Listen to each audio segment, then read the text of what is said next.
கந்தர் அலங்காரம். இந்த கந்தர் அலங்காரத்தை இந்த தமிழ் நல்ல தமிழ் சொற்களை எடுத்து சுவாமிக்கு பாடுறார். அந்த பாடல் தான் கந்தர் அலங்காரம், கந்தர் அனுபூதி, கந்தர் கலிவெண்பா. அப்படி எல்லாமே அவரை சொல்றது எல்லாமே கந்து கந்து கந்துன்னு வரும் இல்லையா. கந்த சஷ்டி, கந்த சஷ்டி கவசம், அது மாதிரி அதே மாதிரி 6 6 6 வரும். 6வது நாள் சஷ்டி, 6வது நாள் வெள்ளி, செவ்வாய்க்கிழமை விசேஷம். ஆனால் வெள்ளிக்கிழமை தான் முருகருக்கு விசேஷமான நாள். 6வது நாள் 6 முகம், 6 படை வீடு, 6 சரவண பவ என்பது 6 எழுத்து மந்திர சடாட்சரம். அது மாதிரி எல்லாமே 6 6 வரும். கந்து கந்துன்னு வரும். பகைவர்களின் பகைமையை வற்ற செய்தல் என்பது கந்தன் என்பது மீனிங். பகைவர்களை முருகப்பெருமான் அவதாரம் எடுக்கல, கர்ப்பஜனம் கிடையாது. அது மாதிரி சம்ஹாரம் பண்ணல, யாரையுமே அழிக்கல. சூரபத்மனை அழிக்கல, மயிலாவும் சேவலாவும் ஆக்கி வச்சுக்கிட்டார் இல்லைங்களா. அது மாதிரி தன்னோட பகைவர்களை அழிக்காம தன்னிடத்திலே வச்சுக்கிறார் இல்லைங்களா. பகைவனை நம்ம விட்டோம்னா போய் அவன் ஒரு ரவுண்ட் பண்ணிட்டு மறுபடியும் மீண்டும் வரும். இந்த நெருப்பையும் பகைமையும் கொஞ்சம் கூட விடக்கூடாது, மொத்தமாக அழிச்சாதான் சீர்படும். இல்லைன்னா கொஞ்சம் விட்டா கூட மறுபடியும் அது எப்படியே புகஞ்சு பெருசாகி வரும் திருப்பி. ஆனால் முருகப்பெருமான் மட்டும் பகைமையை தன் காலிலே வச்சுக்கிறாரு. அசுரர் மயிலாவும் சேவலாகவும் ஆக்கி தன்னிட கொடியா கையில் வச்சுட்டாரு. மயிலா வச்சு தன் காலில் கீழே வச்சுக்கிறாரு. அதனால பகைவர்களை நம்ம கஸ்டடியில் வச்சுக்கணும், அப்பதான் நம்ம பார்வையிலேயே வச்சுக்கிறோம். அதனால எப்படின்னா பாகற்காய் கசக்கும் இல்லைங்களா, ஆனால் அது உடம்புக்கு நம்ம சாப்பிடணும். அது சமைக்க தெரிஞ்ச நம்ம தாய்மார்கள் நல்ல விதமாக ஒரு தக்காளி போட்டு கொஞ்சம் புளி கொஞ்சம் ஊற்றி சாப்பிட்டா சாப்பிட மாதிரி இருக்கும், உள்ளுக்கும் போகும் இல்லைங்களா. அது மாதிரி தான் பாம்பு பிடாரன் பாம்பு வச்சிருக்கான். பாம்பு என்றால் படையும் நடுங்கும் இல்லைங்களா. ஆனால் பாம்பை வச்சுதான் அவன் பாம்பு பிடாரன் காசு சம்பாரிச்சு அவன் வயிறு வளர்க்குறான். அதாவது நம்ம பழகும் விதத்துல தான் நமக்கு இருக்கு இல்லைங்களா. அது மாதிரி கந்தர் அலங்காரம் அது 100 பாடல்களை பாடுறாரு. ஒரு பாடல் கணபதியை பற்றி, மற்ற 7 பாடல்கள் பின்னால வந்துச்சு. மொத்தம் 108 பாடல்கள் கந்தர் அலங்காரம். ஒரு அர்ச்சனைனா 108 1008 அப்படின்னு சொல்றாங்க, 1,08 108. அது மாதிரி இது அர்ச்சனை பாடல்களாகவே அமைஞ்சிச்சு. 108 பாடல்கள் கந்தர் அலங்காரம். இது அலங்காரம் சுவாமியை மலர்கள் கொண்டு நகைகளை கொண்டு வாடி போயிடும். இந்த வாடா மலரான தமிழால் தந்த பாடல்களை பாடுறாரு. அதுதான் கந்தர் அலங்காரம். அப்ப இன்ன வரைக்கும் இருக்குது இல்லைங்களா. இன்னைக்கு வரைக்கும் எப்பவுமே இருக்குது, அழிய போறது கிடையாது. அதனால கந்தர் அலங்காரம் பாடுறாரு. சொற்களை எடுத்து அலங்காரம் செய்துள்ள பாடல் கந்தர் அலங்காரம். அடலருணை திரு கோபுரத்தே அந்த வாயிலுக்கு வட அருகில் சென்று கண்டு கொண்டேன், வருவார் தலையில் தடபட எனப்படு குட்டுடன் சர்க்கரை முக்கியகை தடதட கும்ப களிற்றுக்கு இலை களிற்றினையே. விநாயக பெருமான அந்த விநாயக அடல் அருணை திரு கோபுரத்தே, திருவண்ணாமலை கோபுரத்தை பக்கத்திலே அமர்ந்திருக்கிற அந்த விநாயக பெருமான் இருக்காரு. அவங்க தலை குட்டு போட்டுதான் இல்லைங்களா. எல்லா சாமியும் கும்பிடுறோம், விநாயக பெருமான கும்பிடுவதோடு குட்டம் போடுறோம், தோப்புகரமும் போடுறோம். விநாயக பெருமானுக்கு மட்டும் இல்லைங்களா. அதுதான் குட்டு போட்டு தோப்புகரணம் போடணும். விநாயக பெருமான் அங்க அடல் அருணை கோபுரத்தே வீற்றிருக்கும்.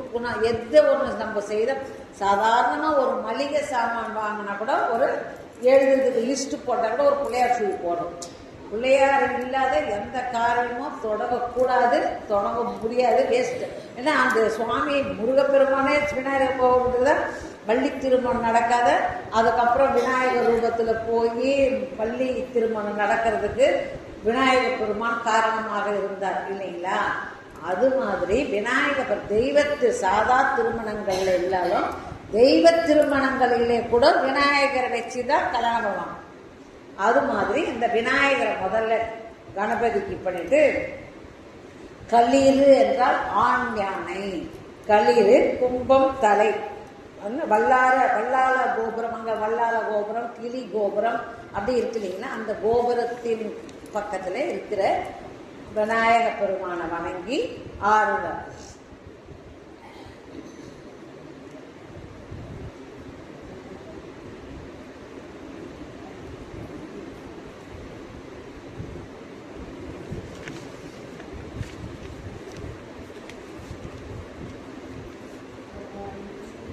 இறைவனுக்கு எத்தனை மலரால் அலங்காரம் பண்ணினாலும் வாடிடும். கும்பிட்ட என்றைக்கும் வாடா மலராக உன்னை அலங்கரிக்கும். அதாவது நம்மளை அலங்கரிச்சுக்கிறத விட முருகப்பெருமான சுவாமியை அலங்கரிச்சு பார்த்து நம்ம அழகு பார்த்தோம்னா அவர் நம்மளை அலங்கரிச்சு பார்ப்பாருங்க. அவர் நம்ம அலங்கரிச்சு பார்க்குறோம் இல்லைங்களா? நம்ம எப்படி நம்ம பூ போட்டு அதை போட்டு, ஏன்னா இப்போ நம்ம நம்மளால பாடல்லாம் இயற்ற முடியாது. ஏற்கனவே பாடல் பாடி வச்சிருக்கிறாங்க பாரு, அந்த பாட்டை நாம பாடுறதுக்கு என்ன இல்லைங்களா? 4 வரிதான்.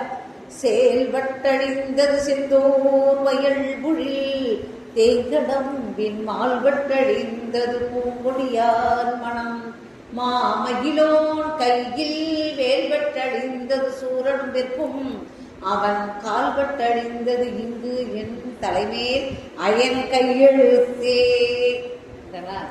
விழிக்கு துணை திரு மென்மலர்பாதங்கள் மேமை குன்றா மொழிக்கு துணை முருகா எனும் நாமங்கள் முன்பு செய்த பழிக்கு துணை அவனது 12 தோள்களும் பயந்ததனி வழிக்கு துணை வடிவேலும் செங்கோடன் மயூரமோனே. முருகா என்பது ஒரு நாமம் தானே, நாமந்தான். இப்போ நாமத்துக்கு பெருசா, சுவாமிக்கு பெருசா, நாமத்துக்கு பெருசானா நாமந்தான், நாமத்துக்கு தான் மதிப்பு. ராமர் பெரியவரா, ராமன் நாமம் பெருசானா ராமன் நாமம் தான் பெருசு. அப்படிதான் ராமான் நாமம் சொன்னாலே சுவாமி அருளிடுவார். அதனால ராம நாமத்துக்கு அவ்வளவு பெருசு. இந்த கலியுகத்துல நாம ஜபம் நம்ம இப்போ சுவாமி ராமர் வேணும்னா ராமர் நிஜ ரூபமே நிக்க மாட்டாரு இல்லைங்களா? நம்ம மனக்கண்ணால வரணும், நம்மளுக்கு அது உருவகப்படுத்தி ஒரு ராமர் படம் எங்களுக்குதுன்னு போய் பார்க்கணும். நாம சொல்றதுக்கு அதெல்லாம் தேவையில்லையே. ராமா ராமா ராமா நம்ம சொல்லிக்கிட்டே இருக்கலாம். அப்ப ராம நாமத்துக்கு ரொம்ப மகிமை. ராம நாமத்தை சொன்னீங்கன்னா ஆஞ்சநேயர் நின்றுடுவார். இந்த விஷ்ணு சகஸ்ரநாமம் ஃபுல்லா சொல்ல முடியலன்னா கூட ஸ்ரீராம ராம ராமேதி ரமே ராம மனோரமே சகஸ்ரநாம துர்த்துல்யம் ராமநாம வராணனே, இதை 3 முறை சொல்லணும். சொல்லிட்டாலே விஷ்ணு சகஸ்ரநாமம் முழுவதும் சொன்ன மாதிரி ஆயிடும். அதனால சொல்லும் போது முடியும் போது நம்ம சொல்லாத 3 வாட்டி சொல்லிடலான்னு கூடாது. முடியாத பட்சத்துக்கு இதை சொல்லிட்டோம்னா அதை முன்ன பூர்த்தி ஆயிடும் சொல்லுவாங்க. அதே மாதிரி அந்த ராம கதையை சொல்லும்போது, ராமாயணம் சொல்லும்போது பக்கத்திலேயே ஒரு பெஞ்சு போட்டு மணக்கட்டை போட்டு வைப்பாங்களாம். ஆஞ்சநேயர் உட்காந்து கேட்பாங்களாம். எல்லாம் ஒரு 7 சிரஞ்சீவியில அனுமனும் ஒரு சிரஞ்சீவி. எல்லாரும் ராமரே மாலை போகும்போது, மாலை வைகுண்டத்துக்கு போகும்போது, வாப்பா நீ நாங்களா கிளம்புற வாக்குப்பாங்க. அங்க ராமநாம சொல்லுவாங்க. அங்கெல்லாம் ராமநாம எல்லாம் சொல்ல மாட்டேங்க முடியாது, இங்கதான் மக்கள் தான் சொல்லுவாங்க, அங்கெல்லாம் கிடையாது, எல்லாம் இருப்பாங்க. இல்லை ராமநாமம் எங்க ஜெபிக்கிறாங்களோ நான் அங்கே இருந்துக்கிறேன். அதனால நான் இங்கே பூலோகத்திலேயே இப்ப உலாவிக்கிட்டே இருக்கிறேன். இங்கதான் நம்ம உலகத்திலேயே தான் இருக்கிறார். அவருக்கு மேலே போல நம்ம கையிலேயே தான் உலாவிட்டு இருக்கிறாரு. அதனால ஆஞ்சநேயர் கும்பிட்டா உடனே ஓடி வருவார். ஆஞ்சநேயர் அவரை கும்பிட தேவையில்லை. அவரு அசாத்திய சாதவ சுவாமின் அசாத்திய தம்பத ராமதூத கிருபாசிந்தோ மத் காரியம் சாத்திய பிரபு. எல்லா காரியமும் சக்சஸ் ஆயிடும். 5லே 1 பெற்றான், 5லே 1 தாவி, 5லே 1ற்காக ஆரியற்காக ஏகி, 5லே 1 பெற்று அனங்கை கண்டு அயலான் ஊரில் 5லே 1 வைத்தான் அவன் நம்மை அழித்து காப்பான். அவன் 5 இதே எல்லாமே 5 வயசுலயே போய் சூரியனை போய் பழம் ஆப்பிள் நெச்சின்னு போய் பிடிக்க போனவர்.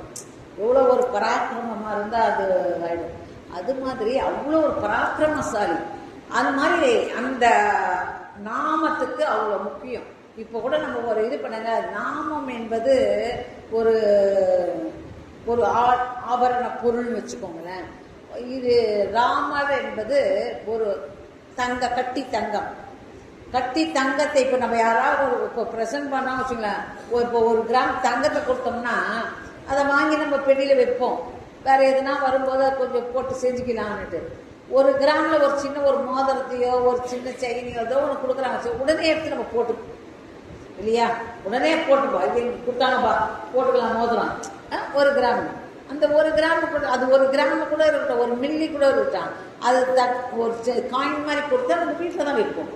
அது மாதிரி தான் ராமருக்கும் நாமத்துக்கும்ன்ற மாதிரி அது மாதிரி எளிமையாக நம்ம சுவாமியை நாமம் சொல்லி உபதேசிக்கிறோம். உன்னை அலங்கரித்து பார்த்து என்னை அலங்கரித்து பார்த்து பிரயோஜனம் கிடையாது. உன்னை அலங்கரித்தாலே நீ என்ன அலங்கரித்து பார்ப்ப.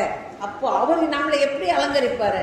நம்மளுக்கு தேவையான பொண்ணை கொடுப்பாரு, பொருளை கொடுப்பாரு, அறிவை கொடுப்பாரு, பலத்தை கொடுப்பாரு, சுற்றத்தை கொடுப்பாரு. இதுதான் நமக்கு அலங்காரம் இல்லையா? நமக்கு 1000 பொருள் இருந்தாலும் நம்ம பசங்களுக்கு இல்லையே, நம்ம அதுக்கு இல்லையே, அதுக்கு வேலை கிடைக்கலையே, இதுக்கு குழந்தை பிறகுலையே, இந்த சிந்தனையில தான் ஓடும். அதுக்கு நமக்கு என்ன தேவையோ அந்த சுகத்தை அவர் கொடுப்பார். அதை பண்ணி அலங்காரம் பண்ணி பார்ப்பார். நம்மளை ஒரு தாய் நம்ம குழந்தை அழுது நம்ம பார்க்குமா, அழுது நம்ம பார்ப்போமா? அது மாதிரிதான் எல்லோருக்கும் தந்தை, பிள்ளைக்கு தந்தை ஒருவன், நம் எல்லோருக்கும் தந்தை இறைவன், நீ ஒருவனை நம்பி பிறந்தாயான்னு சொல்லி பாடுறாங்க இல்லைங்களா? அது மாதிரி எல்லோருக்கும் தந்தை இறைவன். அந்த இறைவன் நாம அழறதுக்கு அவன் பார்க்க மாட்டான். நாம அழறது பார்க்காம இருக்கிறவளுக்கு நாம் நடந்துக்கணும் இல்லையா? நாம ஒரு மகனா நடந்துக்கனா அவர் ஒரு தகப்பனா நடந்துப்பார். நாம ஒரு மகனா இல்லாத ஒரு அறமையா இருந்துட்டு அவர் உடனே தகப்ப மாதிரி இருக்குன்னு சொல்ல தப்பு இல்லையா? நாமளும் ஒரு மகன் எப்படி இருக்கணுமோ அப்படி இருக்கணும். அவரும் ஒரு அப்போ அவர் தகப்ப மாதிரி நடந்துப்பார். நம்மளே சொல்லியாங்க, நம்ம ஒரு விதை போட்டாதானே ஒன்று வளரும். விதை போடாதையே ஒரு செடியை எதிர்பார்க்கறது தப்பு இல்லைங்களா? நீ என்ன விதைக்கிறியோ அதுதான் கிடைக்கும். விதை ஒன்று போட்டால் சொர ஒன்றா கிடைக்கும். நீ பூசணிக்காய் போட்டால் பலாப்பழமா வரும். நீ பலாப்பழம் போட்டால் தானே பலாப்பழம் வரும். அந்த விதைக்கணும். அந்த விதையை நாம அதை நாமங்கள் சொல்லணும். சிவ நாமங்களை சொன்னால் எந்த நாமம் உங்களுக்கு பிடிக்குதோ, பெருமாளை பிடிக்குதோ, முருகரை பிடிக்குதோ, உங்களுக்கு எது அவ்வளோ சுதந்திரம் நம்மளுக்கு கொடுத்துருக்குறாங்க பாருங்க. கிறிஸ்டியன்ஸ் பாருங்க, இயேசுவை தான் ஒரே கடவுள். அங்கே ஜீசஸ் தான், இங்கே அல்லாஹ் தான் கும்பிடுறாங்க, நபிகள் நாயகன் தான். ஆனால் நமக்கு எவ்வளவு சுதந்திரம் கொடுத்துக்கிறாங்க பாருங்க. நீ பிள்ளையார கும்பிடுறியா, நீ முருகனை கும்பிடுறியா, நீ எவ்வளோ சுதந்திரம் பாருங்க. வணங்குறதுல கூட அவ்வளோ சுதந்திரம் கொடுத்துக்கிறாங்க. நீங்கள் சொல்லுவாங்க எல்லாம் ஏன் உங்க சாமிக்கு, இந்துக்களுக்கு மட்டும் இத்தனை சாமிங்க நம்பிக்கை, எத்தனை சாமிகள்லாம் அவ்வளோ நம்ம பெரிய இந்து சனாதன தர்மம் அவங்களாம் கொஞ்சம் ஜனங்க தான் இருக்கிறாங்க. ஒரு பள்ளிக்கூடத்துக்கு ஒரு குறிப்பிட்ட ஒரு பிரைமரி ஸ்கூலுக்கு தேவையான ஆசிரியர் போதும், ஒரு காலேஜுக்கு தேவையான ஆசிரியர் அது மாதிரி தானே பிரிச்சுன்னு போவாங்க. நம்மளுக்கு பெரிய சமூகம், அதுக்கு பல குருமார்கள், 63 நாயன்மார்கள், 12 ஆழ்வார்கள், நிறைய ஆழ்வார்கள், நாயன்மார்கள், கடவுள்கள், எத்தனை பேர் இருந்தாலும் அத்தனை ஸ்டூடெண்ட் இருக்கிறோம். அதனால நம்மளுக்கு அவ்வளோ பேர் இருக்கிறாங்க. இதில் வேற நமக்கு எந்த வேணாலும் இருக்க சுதந்திரமாக நம்மளுக்கு எந்த சுவாமி வேணாலும் கும்பிட்டுக்கலாம். அதனால தான் இவ்வளோ சுதந்திரம் இருக்கிறதோடு தான் அவங்க தாவி அங்கெல்லாம் போகிறாங்க. ஒரு கட்டுப்பாடு இருக்கணும், எல்லாத்துக்குமே கட்டுப்பாடு இல்லாத நிறைய இருக்கிறதோடு அவங்க கிளம்புறாங்க. அதனால தான் அவங்க எதுக்கு கூப்பிட்றாங்க, கொஞ்சமாக இருக்கிறாங்க, அவங்க கம்மியாக இருக்கிறத அவங்க ஆள் சேர்க்குறாங்க. நம்மளெல்லாம் போட்டு அது காசு கொடுத்து பணத்தை கொடுத்து ஃபீஸ் கட்டி அவங்க அதை நமக்கு நிறைய இயற்கையாகவே நிறைய ஜனங்களை, உறவினர்களை நம்மளுக்கு கொடுத்துருக்குறாங்க.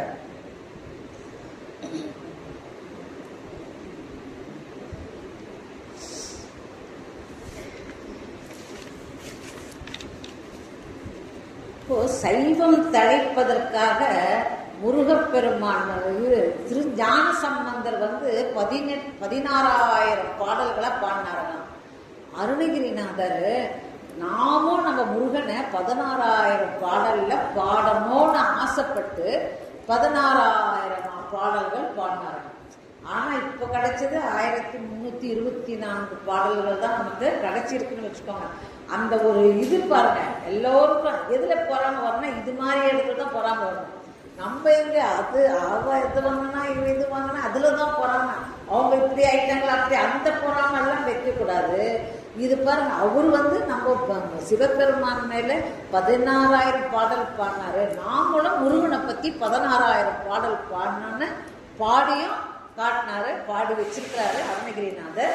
இப்ப நமக்கு 1324 பாடல்கள் தான் கிடைச்சிருக்குது. கருணைக்கு அருணகிரி, வாக்கிற்கு அருணகிரி. அடுப்பில்லாத வீடு இருந்தாலும் இருக்கலாம், திருப்புகழ் இல்லாத வீடு இருக்கக்கூடாதுன்னு வாரியார் சாமி சொல்வார். திருப்புகழ் அவ்வளோ அமிர்தம் மாதிரி அது பொக்கிஷம். ஒரு திருப்புகழ் படித்தாலே அவ்வளோ கருத்துக்கள் இருக்கும். அப்பெல்லாம் அந்த சைவர்கள் வைணவ 2 பேருக்கும் வேற்றுமை நிறைந்த நாள். அப்போ ஆண்டு 15ஆம் நூற்றாண்டு. அப்போ அருணகிரிநாதர் சிவபெருமா வைணவக்காரங்க அரிசின்னு சொல்ல மாட்டாங்களாம், அதுல சி இருக்குதான், சிவன் இருக்குதல்ல. இவ சிவத்துக்காரன் ஹரின்னு சொல்லலாம், அரிசி சொல்ல மாட்டாங்க, ஏன்னா அதுல ஹரி தான். இப்போ வைணவக்காரன் அமுது படைக்குது, அமுதுன்னு தான் சொல்லுவாங்க. அதனாலதான் அப்போ அந்த காலத்துல எழுதின அருணகிரிநாதர் கடைசியில திருப்புகழ் எல்லாமே பெருமாளேன்னு தான் முடியும். எல்லா பாட்டும் எடுத்தாலும் கடைசியில பெருமாளேன்னு தான் முடியும். அந்த சைவ வைணவ ஒற்றுமையை வளர்த்தவர் அவர். அந்த மாதிரி அதெல்லாம் அந்த நாள்ல சொன்னாங்க பாத்தீங்களா, இவனும் அரிசி சொல்ல அவனும் அரிசி சொல்ல. அதனாலதான் இப்ப இந்த நூற்றாண்டுல எல்லோருக்கும் சுகர் வந்துருது பாத்தீங்களா, அரிசியை சாப்பிடாதுன்றாங்க. என்ன பண்ண முன்வினை எப்படி இருக்குதுப்பாங்க, அப்போ செய்தது இப்ப நம்ம அனுபவிக்கிறோம். எல்லாருக்கும் சுகர் இல்லாத ஆளே இல்லை இப்பெல்லாம். உனக்கு எவ்வளவு சுகரு, எனக்கு எவ்வளவு சுகரு, நீ எப்படி இருக்கிற நான் எப்படி இருக்கிறேன், உனக்கு எவ்வளவுமா சுகரு, இந்த மாதிரி கேட்கும் நிலைமை ஆகிப்போச்சு. அதனால ஏன்னா அந்த அரிசின்னு சொல்லாத பாவத்துக்கு இப்ப நாம அனுபவிக்கிறோம் பாருங்க. அந்த நாள்ல அப்படி 15ஆம் நூற்றாண்டுல அரிசி சொல்ல மாட்டாங்களாம், அமுது. இப்போ ஆனது அமுதுன்னா வைணவத்துல அமுதுதான் சேருங்கன்னுவாங்க, சாப்பாடு பந்தியில கூட. அதனால அது மாதிரி முருகன் திருப்புகழ் கந்தர் அலங்காரம் பண்ணுங்க. விழிக்கு துணை திருமென்மலர்பாதங்கள், மெய்மை குன்றா மொழிக்கு துணை முருகாவெனும் நாமங்கள். முருகன் என்பது ஒண்ணுதானே, ஒரு பேர் தானமா, அது ஏன் நாமங்கள்ன்றாங்க? முருகானாலே முகுந்தன்னா பெருமாள் இல்லையா, ரூனா ருத்ரன் சிவபெருமான், கான கமலன் பிரம்மா. இப்போ 3 பேருமே அதுல அடங்கிட்டாங்க இல்லைங்களா, 3 பேருமே அடங்கிட்டாங்க இல்லையா. பிரம்மா விஷ்ணு சிவன் 3 பேர் இருக்காங்க. இப்போ பிரம்மா எங்க வச்சிருக்காரு, தன்னுடைய மனைவியை நாக்குல வச்சிருக்கிறாரு. பிரம்மா தன் மனைவியை நாக்குல வச்சிருக்கிறாரு. சிவபெருமான் உடல்ல பாதி வச்சிருக்கிறாரு. விஷ்ணு மார்பிள வச்சிருக்கிறாரு. இப்ப இவங்க 3 பேர் வந்தா 3 மனைவிமார்களும் கூட வந்துருவாங்க இல்லைங்களா. அப்போ முருகான்னா 6 பேர் நம்ம கும்பிடுறோம் பாத்தீங்களா. முருகான் ஒரு எளிய நாமம். அந்த நாமத்தை கும்பிட்டா நீங்க 6 பேர் படைத்தல் காத்தல் அழித்தல் 3 பேருமே வணங்கின மாதிரி எவ்வளவு ஒரு ஈஸியான நாமம் பாருங்க. முருகன் என்றால் இவ்வளவு விஷயம், அதுதான் நாமங்கள். முருகா எனும் நாமங்கள். இந்த முருகன் என்ற நாமத்தை சொன்னாலே 3 கடவுளையும் கும்பிட்டா மாதிரி ஆயிடுது, அவங்க சம்பதி சமேதரா கும்பிட்டா மாதிரி ஆயிப்போகுது. அதனால முருகன் என்பது சொல்லுவதற்கும் எளியது, உங்களுக்கு பயனையும் நல்ல தருவது. அதனால முருகன் என்ற நாமத்தை நம்ம சிந்திக்கலாம். அப்புறம் திருச்செந்தூர் கடல் போலது திருப்புகழ். இப்ப திருப்புகழ் படிக்கிறோம் பாத்தீங்களா, ஒரு திருப்புகழ் படிக்கிறோம் பாருங்க. இருமலும் ரோகம் முயலகன்வாத எரிகுண நாசி விடமே நீரிழிவு விடாத தலைவலி சோரை எழுகல் மாலை இவையோடே பெருவயிரிலை எரிகுலை சூளை பெருவழி வேறு முல நோய்கள் பிறவிகள் தோறும் என நலியாதபடி உன் தாள்கள் அருள்வாயே வரும் ஒரு கோடி அசுரபதாதி மடிய அநேக இசைப்பாடி வரும் ஒரு கால வைரவராட வடி சுடர் வேலை விடுவோடே தருநிழல் மீதில் உரைப்புகள் ஓத்தி தருதிருமாதின் மணவாலா சலமிடை பூவின் நடுவினில் வீறு தனிமலை மேவும் பெருமாளே திருத்தனிமலை மேவும் பெருமாளே. இந்த திருப்புகள் ஒரு பாடல் பாடும்போது திருத்தணி திருப்புகள் இல்லைங்களா, ஒரு ஸ்தலத்துக்கும் ஒரு பாடல் பெருமாளே முடியுது பாருங்க. திருத்தணி இதுல இப்போ இப்பதான் அந்த புராணா வந்தது, அது வந்தது, இது வந்து ஒரு வாட்டி ஒரு பேர் வைக்கிறாங்க. இப்போ எவ்வளவு நோய்கள் பாருங்க. இருமலும் ரோகம் முயலகன்வாத எரிகுண நாசி விடமே நீரிழிவு விடாத தலைவலி சோகை எழுகலு மாலை இவையோடே பெருவலி நோய்கள் முல நோய்கள். இந்த நோய்கள்லாம் இப்போ மட்டும் இல்ல, எல்லா பிறவியிலையும் எனக்கு வரக்கூடாதுன்னு. அப்ப எவ்வளவு ஒரு பின்னோக்கி போறாங்க பாருங்க. எல்லா இந்த பிறவியிலும் இல்லை, இந்த பிறவியில மனிதனா பிறந்திருக்கிறோம். அரிதறிது மானிடராய் பிறத்தல் அரிது, அதிலும் கூண் குருடு செவிடு இல்லாமல் பிறத்தல் அரிது இல்லையா. அதனோடு இது மாதிரி ஒரு கற்றவர்கள் சபை, ஒரு நல்ல ஒரு கூட்டு இருக்குது. இந்த செவிக்கு இறைவனுடைய அனுகிரகம் இல்லாம இந்த மாதிரி ஒரு நல்ல சிந்தனையில நம்ம நுழைய முடியாது. அவன் அருளால் அவன் தாள் வணங்கி, அவன் அருள் இருந்தாதான் நம்ம கோயிலுக்கு போக முடியும், ஒரு நல்ல விஷயத்தையும் கேட்க முடியும்னா அவன் அருள் இருந்தாதான் முடியும். இப்ப கூட நாளைக்கு வரலாம், நம்ம எத்தனிச்சிருக்கலாம். இங்க வந்து நான் சொல்லணும்னு அவன் விதிச்சிருந்தாதான் இங்க வந்து நான் சொல்ல முடியும் இல்லைங்களா. அது மாதிரி அவன் இல்லாமல் ஒரு அணுவும் அசையாது. இந்த விரல் இருக்கு பாருங்க, இந்த 5 விரல் இருக்குது. இந்த 5 விரல்ல இந்த கட்டை விரல் இல்லைன்னா இந்த 4 விரல் இருக்கு. இந்த 4 விரலால எதனா ஒரு தட்டு தூக்க முடியுமா? ஒன்றும் முடியாது. இந்த விரல் இல்லைன்னா ஒன்றும் இல்லை.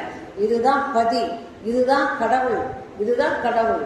இது வந்து நம்ம, இது வந்து ஆணவம் கண்மம் மாயை, இந்த 3 நம்ம கையில் இருக்குது. ஆணவம் கண்மம் மாயை 3, இது நம்ம ஆன்மா. இந்த ஆன்மா இந்த 3த்தையும் விட்டுட்டு இந்த ஆன்மாவானது இறைவனை அடையணும். இதுதான் சைவ சித்தாந்தம். கருத்தை இதேதான், புரியுதுங்களா? ஆணவம் கண்மம் மாயை இந்த 3ஐயும் விட்டுட்டு இந்த ஆன்மா இறைவனை அடையுது. இது ஞானம் வருது. எல்லார் கையிலையும் சின்முத்திரை, இதுதான் சின்முத்திரை. குரு தலை தட்சிணாமூர்த்தி கையில் இருக்கும், ஐயப்பன் கையில் இருக்கும். இதுதான் ஞானம். இதுதான் சின்முத்திரைன்னு சொல்லுவாங்க. இந்த முத்திரையும் தான் சைவ சித்தாந்தமே இதில் அடங்கிச்சு. அதனால இதுதான் பதி. அவனன்றி அணுவும் அசையாது. இந்த மாதிரி ஒரு கட்டை விரல் இல்லைன்னா இது இந்த நம்ம 4 விரல வச்சிருந்த கூட ஒன்றும் பிரயோஜனம் கிடையாது. அது மாதிரி இந்த நாமங்கள்னாக்கா அதுதான் இந்த நாமங்கள். விழிக்கு துணை திருமென் மலர் பாதங்கள் மெய்மை குன்றா மொழிக்கு துணை முருகாவெனும் நாமங்கள். பாதங்கள் எப்பவுமே பாதாதி கேசமாக தான் நம்ம பெருமாளெல்லாம் பார்க்கும் போது, கடவுளை சேவிக்கும் போது முதல்ல திருவடியை தான் பார்க்கணும். திருவடியை பார்த்துட்டு தான் மேலே பார்க்கணும். மனுஷால பார்க்கும்போது மூஞ்ச பார்த்துட்டு தான், முதல்ல திருமுகத்தை பார்த்துட்டு தான் காலை பார்க்கணும். முதல்ல நம்ம மூஞ்ச பார்க்கணும். நாம் அப்படியே பார்க்குறோம் பாருங்க. அவங்கள கல்யாணம் ஆயிடுச்சா என்ன ஏது சொல்லிட்டு மிட்டியை பார்ப்போம், காலை பார்ப்போம். கடவுளை பார்த்தா நேராக போய் மூஞ்சி தான் பார்ப்போம். தள்ளுட்டு பின்னால என்ன சொல்றாங்க தள்ளுட்டு அவங்க பார்க்கணும். அது பிரயோஜனமே கிடையாது. நாம பின்னால இருக்க ஒரு லைன்ல நின்றுனே இருந்தாங்களா நிறைய பேர், அப்போ வந்து ஒரு பின்னால் ஒருத்தர் வந்து உட்காந்து லைனில் நின்றுனே இருக்காங்களாம். நிறைய பேர் வந்து பார்த்துட்டு போகிறாங்களாம். ஒருத்தர் லைனில் நின்றுருக்கான், 1 மணி நேரமாக நின்றுருக்கிறாங்களா, ஜனம் போல. மற்ற விஐபி அங்கங்கே பார்த்து சுவாமிக்கு தரிசனம் பண்ணிடுவேன். என்னப்பா சுவாமி, நான் கால் கடக்க 1 மணி நேரமாக நிற்கிறேன், என்ன இப்போ எங்களை உள்ள அனுப்பினாங்க. அந்த விஐபி இந்த விஐபின்னு சொல்லிட்டு உள்ள போறாங்க, முதல்ல போறாங்க, பாக்குறாங்க, வந்துனே இருக்கிறாங்க. கால் கடுக்க நிக்கிறேன். முருகா, இது என்ன நியாயமா இதுன்றான். முருகன் சொல்றாரா, சுப்பிரமணியம் கஷ்டப்படாத சுப்பிரமணியம், அவங்கெல்லாம் என்ன பார்க்க வந்தாங்க, நான் உன்னெல்லாம் பார்த்துன்னு இருக்கிறேன். முருகன் எப்படி நான் உன்னெல்லாம் பார்த்துன்னு இருக்கிறேன், நீ கவலைப்படுற, அவங்கெல்லாம் என்ன பார்க்க வராங்க முந்தியச்சின்னு நான் பார்த்துன்னு இருக்கிறேன். அது மாதிரி வாரியார் சாமி சொல்லுவார். அதனால அவர் நம்ம பார்க்கணும், நாம பார்க்கறது முக்கியம் கிடையாது. நாம இந்த ஊனக்கண்ணில் பார்க்கறது முக்கியமே கிடையாது. அவன் நம்ம பார்க்கணும், பார்த்தாதான் அது நல்லது. இப்போ தான் சாமியாருங்கெல்லாம் போய் பார்க்குற பாருங்க, மடாதிபதிகள்லாம் பார்க்குறோம் பார்த்தீங்களா, நம்ம பார்த்து அவங்க மேலே போய் விழுறதுலாம் இல்லை, அவங்க பார்வை படுற மாதிரி நம்ம போய் நிற்கணும். அவங்க பார்வை நம்ம கையில் நமக்கு பார்வைப்படணும். அந்த பார்வைப்பட்டு தான் அதுவே நல்லது. நயன தீட்சை, நயன தீட்சை அது மாதிரி பாடணும். அதாவது மீனாட்சி எப்படி பேர் வேணும், மீன் வந்து தன் கண்ணால தான் குஞ்சு பொறிக்குமா. அது மாதிரிதான் அந்த மீன் ஆட்சி பண்றாளாம். நம்மளுக்கு நம்ம குழந்தைகள் எல்லாம் அப்படியே கண்ணிலேயே ஆட்சி பண்றதுனாலதான் அவளுக்கு மீனாட்சின்னு பேரு. அது மாதிரி அவளுடைய நம்ம திருவடி தான். விழிக்கு துணை திருமென் மலர்பாதங்கள், மெய்மை குன்றா மொழிக்கு துணை முருகாவின் நாமங்கள். இந்த முருக நாமத்தை சொல்லணும். அப்படி சொன்னோம்னா நம்மளுக்கு ரொம்ப ரெட்டிப்பு பயன் கிடைக்கும் இல்லைங்களா. முருகன், குமரன், குமரன்னா என்னைக்குமே இளமையா இருக்கணும் குமரன். அதனால குமரன் அவனுக்கு வயோதிகமே கிடையாது. அதனால வயோதிகமா அடைஞ்சு வள்ளியை போய் கல்யாணம் பண்ணிக்கிறான். அதனால முருகன், குமரன், குகன்.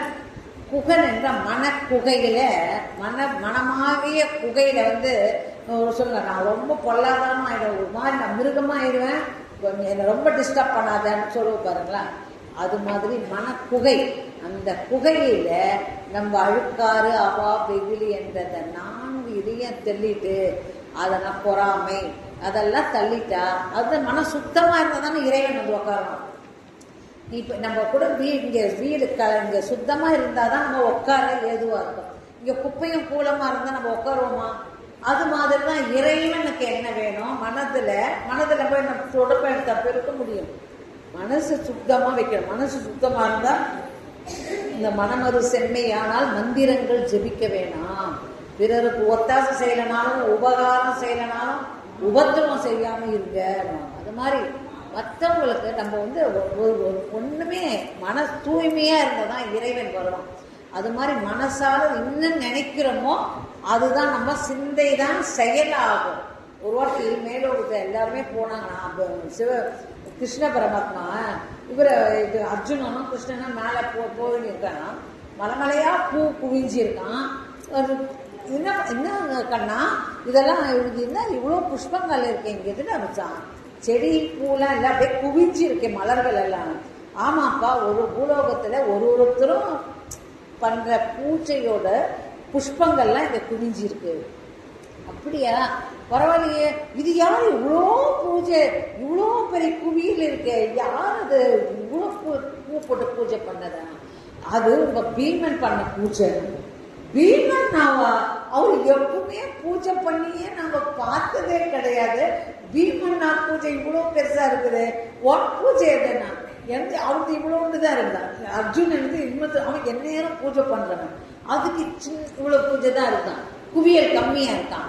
என்ன கண்ணா இது என்ன ரொம்ப இதுவா இருக்கு, அவ பூஜையே பண்ண மாட்டான், நான் எப்பவுமே பூஜை பண்ணிட்டு என்ன இவ்வளவு இருக்கு, அது அவ்வளவு பெருசா இருக்கே. ஆமா, அவன் வந்து உட்காந்து பூஜை பண்ணல, பெரிய பெரிய அவன் ரொம்ப சுத்திரம் இல்லை, காடு வேடெல்லாம். பீமன் வந்து பல இதுக்கு போறாங்க, சண்டை போடுறாங்க. ஆனா போகும்போது அந்த காட்டை போகும்போது எல்லா பூக்கள்லாம் அழகா இருக்கும் பாத்தீங்களா, எல்லா பூலும் கிருஷ்ணார்ப்பணம், கிருஷ்ணார்ப்பணம், கிருஷ்ணார்ப்பணம், கிருஷ்ணார்ப்பணம் சொல்லிட்டு வேணா அது அப்படியே வந்து சேர்ந்துச்சான்.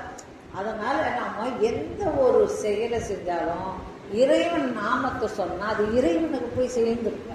அது மாதிரி அவர் அவ்வளோ செஞ்சுட்டார். அது மாதிரி தான் நம்ம இந்த எந்த செயலை நம்ம செய்தாலும் கிருஷ்ணா உள்ளார்ந்த அன்போடு நம்ம செய்தோம்னா அது இறைவனை போய் சேர்ந்துடும். மற்றவர்களுக்கு நம்மளால முடிஞ்ச உதவி, பக்கத்தில் இருக்கிறவங்களுக்கு அல்ல, நம்ம போய் நேரடியாக போய் எல்லாருக்கும் நம்ம சரீர சகாயம், இது இங்கே இருக்குது அங்கே இருக்குது இது எடுத்து கொடுக்க கொள்ள, அது மாதிரி சின்ன சின்ன நம்மளால முடிஞ்ச கைங்கரியம் செஞ்சால் நமக்கு அது திருப்பி கிடைக்கும். ஏதோ அவங்களே செய்யணுன்ற அவசியம் கிடையாது. வேறு ரூபத்தில் நமக்கு முடியாத சமயத்தில் நமக்கு யாராவது ஒருத்தர் உதவுவாங்க. திருச்செந்தூர் கடலில் திருப்புகழ் பாடுவது கடலுக்கு சமம், கடலில் குளிக்கிறதுக்கு சமம் திருப்புகழ். கந்தர் அலங்காரம் காவேரியில் குளிக்கிறது சமம். ஒன்னொன்று என்ன பயன்? அந்த திருப்புகழ் சமுதிரத்தில் ஸ்நானம் பண்ணால் சிரேஷ்டம் இல்லைங்களா? சமுதிர ஸ்நானன்றதே எல்லா பாவங்களும் போக்கும். அதனால அந்த சமுதிரத்தில் குளிக்கிற பயணம் திருப்புகழ் படித்தா, அதே மாதிரி காவேரியில் குளிச்சு ஸ்நானம் பண்ணால் என்ன பயன் வருமோ அது மாதிரி கந்தர் அலங்காரம் அந்த 4 நாள் படிப்பு தான் அது. சேர்பட்டழிந்தது செந்தூர் வயல் பொழில் சொன்னப்படுங்க. அந்த மாதிரி ஒரு 4 லைன், இந்த விழிக்கு துணை திருமென் மலர்பாதங்கள், இதெல்லாம் தான் கந்தர் அலங்காரம். நீல சிகண்டியில் ஏறும் பிரான், நீல சிகண்டியில் ஏறும் பிரான், எந்த நேரத்திலும் போல புறத்தியுடன் வருவான். நீல சிகண்டியில் ஏறும் பிரான், எந்த நேரத்திலும் போல புறத்தியுடன் வருவான். குருநாதர் சொன்ன சீலத்தை மெல்ல தெளிந்து அறிவார் சிவயோகிகளே, சிவயோகிகளே காலத்தை வென்றிடுவார் மரிப்பார் வெறும் கர்மிகளே. சீலத்தை என்ன ஏன் போல புறத்தியுடன் வருவார்னா, இந்த உலகத்து தேவைகளை நிறைவேற்றுபவள் வள்ளியம்மையா. மேலுலகத்து தெய்வ கிரியை இச்சாசக்தி கிரியாசக்தியார தெய்வயான கிரியாசக்தி. மேலுலகத்துல என்ன நம்மளுக்கு தேவையோ அதை அளிப்பவள், முக்தியை அளிப்பவள் கிரியாசக்தி அம்பாள் தெய்வயானை. ஞான சக்தி முருகப்பெருமான். ஞானம் இருந்தால் தானே நிச்சயம் அதையும் கவனிக்க முடியும். ஒரு சாதாரண ஒரு டம்ளர் தண்ணி குடிக்கணும்னா கூட 3 சக்தி தேவைப்படுது. சொல்லியிருக்கேனா உங்களுக்கு? சொல்லியிருக்கேனா?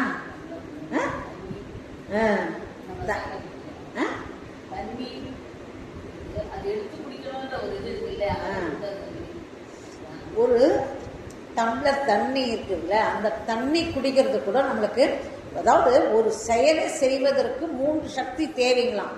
அதுக்கு தான் இச்சாசக்தி, ஞானாசக்தி, கிரியாசக்தின்னு முருகப்பெருமான் 3 கடவுள் 3 இருக்கிறாங்க. இன்னும் வள்ளி தேவியான 2 பொண்டாட்டி, ஒரு பொண்டாட்டிலாம் கிடையாது. இது சக்தி, இச்சை, கிரியை, ஞானம். ஒரு சாதாரண டம்ளர் இருக்கு பாருங்க, டம்ளர்ல ஒரு தண்ணி குடிக்கணும் வச்சுக்கோங்களேன், அதுக்கும் 3 சக்தி தேவைப்படும். ஏன்னா தண்ணி குடிக்கணும்னு உங்களுக்கு இச்சை வரணும், அதான் இச்சாசக்தி. கிரியாசக்தி, தண்ணி குடிக்கணும்னா ஏதோ ஒரு டம்ளர் வேணும்ல, டம்ளர் தான் கிரியாசக்தி. ஞான சக்தி, அது தண்ணி சூடா இருந்ததுன்னா தூக்கி குடிச்சோம்னா நாக்கு சுட்டுடும் இல்லைங்களா? அதுல இப்போ ஞானம் இல்லைன்னா, ஞானம்னா பெரிய ஞானம் தேவையில்லை. ஒரு சின்ன குழந்தை கையில கொடுத்தா எப்படி குடிக்க தெரியாது இல்லையா? அதுக்கு ஒரு சின்ன ஒரு அறிவு வேணும். அதுதான் சூடா இருந்ததுன்னா நம்ம கடிச்சு குடிக்கணும், சில்லுன்னு இருந்தா சூடா இருந்தா கடிச்சு குடிக்கணும், சில்லுன்னு இருந்தா கூட தூக்கி குடிக்கலாம். இந்த ஒரு அறிவு வேணும் இல்லையா? ஒரு சாதாரணமா ஒரு தண்ணி குடிக்கிறதுக்கே 3 சக்தி தேவைப்படுது. இந்த உலகத்தை ஆள்வதற்கு, உலகத்தை இயக்குவதற்கு 3 சக்தி தேவைப்படும் இல்லைங்களா? அதுதான் இச்சாசக்தி, ஞானாசக்தி, கிரியாசக்தி. அத மாதிரி அந்தாதி, கந்தர் அந்தாதி இருக்குது. அது கோடி தீர்த்தம். கோடி தீர்த்தம்னா அந்த ராமேஸ்வரத்தில் 21 அபிஷேகம் பண்ணுறாங்களா, 22வது கோடி தீர்த்தம். அதில் குளித்ததுக்கு புண்ணியமா அந்த கந்தர் அந்தாதி படித்தா திருவகுப்பு. திருவகுப்புனா கங்கையில் குளித்த புண்ணியம். கங்கை திருவகுப்பு வேல் வகுப்பு தான். இது திருவகுப்பு என்பது வேல் வகுப்பு, மயில் விருத்தம் இதெல்லாம் இருக்கு. அதான் திருவகுப்புன்றது. அதான் கங்கையில குளிச்ச புண்ணியமா. வீட்டு கிணத்துல குடிச்சது கந்தர் அனுபூதி இருக்குது. அதாவது கிளி ரூபமா வல்லாள மகாராஜாவுக்கு கண்ணு கொடுத்துட்டு கிளி ரூபமா போய் அந்த இது மலர் எடுத்துன்னு வந்து தான் அந்த பிரபட மகாராஜா அவருக்கு கண்ணு போயிடுது. முருகனுடைய வெளிச்சத்து முருகன் கம்பத்துல காட்சி கொடுக்குறாரு. காட்சி கொடுக்கும்போது கண்ணு போயிடுது பிரபட மகாராஜாவுக்கு. அப்போ அந்த மலர் கொண்டு வர்றதுக்காக அருணகிரிநாதர் கிளி ரூபம், இந்த கூடு வித்து கூடு மாறுற மாதிரி கிளி ரூபத்துல போய் அதை எடுத்துட்டு கொடுக்குறாரு. அந்த அந்த எதிர்ப்பால் இருக்கிறான் பார்த்தீங்களா, அந்த உடம்ப எரிச்சிடுறான். அதனால கிளி ரூபமா இருந்து அது கிளி கோபுரம்னே இருக்கும். அங்க திருவண்ணாமலையில கிளி கோபுரம் இருக்கும். அந்த கிளி கோபுரத்து மேல இருந்து பாடுறது 51 பாடல். நெஞ்சக்கனகள் நிகழ்வுருக தஞ்சத்தருசன் முகனுக்கிய சேர் செஞ்சொற்புனை மாலை சிறந்திடவே பஞ்சக்கர ஆணை பதம் பணிவாம் ஆடும் வரிவேல் அணிசேகலன பாடும் பணியே பணியான் அருள்வாய் தேடும் கயமா முகனை சிறுவில் சாடும் தனியானை சகோதரனே உல்லாச நிராகுல யோக வித சல்லாப வினோத நீயலையோ எல்லா மர என்னை இழந்த நலம் சொல்லாய் முருகா சுரபூபதியே. இந்த மாதிரி அது 51 பாடல்கள் வரும். 51 பாடல்கள் பாடி அது கந்தர் அனுபூதி. அந்த கந்தர் அனுபூதி வீட்டு கிணத்துல குளிச்ச புண்ணியம். வீட்டு கிணத்துல இப்ப நம்ம காவேரியிலையோ கடல்லையோ அங்கேயோ இங்கேயோ போய் குளிக்க முடியாது இல்லையா. இந்த ஒரு திருப்புகள் பாடி கடல்ல புண்ணியமோ, ஒரு காவேரியில புண்ணியது கந்தர் அலங்காரத்தை பாடி ஒரு கந்தர் அந்தாதி இதெல்லாம் பாடினா இவ்வளோ பாக்கியமும் நமக்கு சேரும். இந்த புண்ணியத்தெல்லாம் நம்ம ஒரு பாட்டு மூலமா நம்ம அடையலாம். அதனால அதெல்லாம் கொஞ்சம் ட்ரை பண்ணி பாடுங்க, பாடி அதெல்லாம் கொஞ்சம் அனுபவிங்க.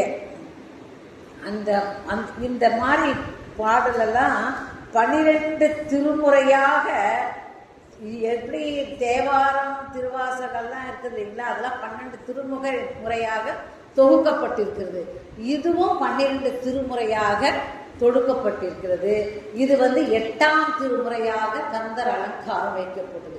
8 என்பது தலைமை. இது கூட திருவாசகம் கூட 8 தான். 8ஆம் திருமுறை தான் திருவாசகம். திருவாசகம் என்பது அது ஒரு முழுமையாக கிடைத்த பொருள். இறைவனே நமக்கு எழுதி கொடுத்த பொருள். இறைவனே எழுதி கொடுத்தது. மனிதனுக்கு சொன்னது திருக்குறள். இறைவன் மனிதனுக்கு சொன்னது பகவத்கீதை. மனிதன் இறைவனுக்கு சொன்னது. மனிதன் சொல்ல இறைவன் எழுது. நடராஜ பெருமான் மெய் வருந்த கை வருந்த எழுதிய நூல் திருவாசகம். முழுமையாக மற்றதெல்லாம் கூட கிடைக்கிற திருப்புகழ் தேவாரம் எல்லாமே எல்லாம் பாதி தான் கிடைச்சிருக்கு. ஆனா திருவாசகம் மட்டும் முழுமையா கிடைச்சிருக்கு. நமக்கு முழுமையாக கிடைத்த ஒரு வேதம்னா நம்ம திருவாசகத்தை சொல்லலாம். முழுமையா கிடைச்சது. 51 பதிகம் கொண்டது. 658 பாடல்களை கொண்டது. அந்த திருவாசகம் முழுமையாக நம்மளுக்கு கிடைச்சது. முதலில் அச்சு ஏறினது. முதலில் தமிழ் மொழிபெயர்க்கப்பட்டது.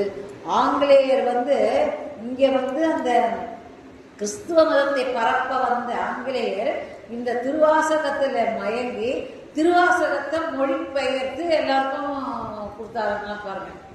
அது மாதிரி அப்பேற்பட்ட ஒரு திருவாசகம் என்பது அவ்வளோ ஒரு நல்ல ஒரு நூல்.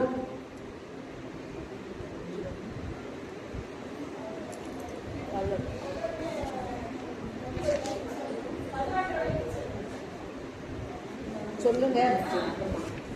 அப்புறம் அவங்கள திட்ட போறாங்க, என்னடா அது இப்போ பாட்டுக்கு 10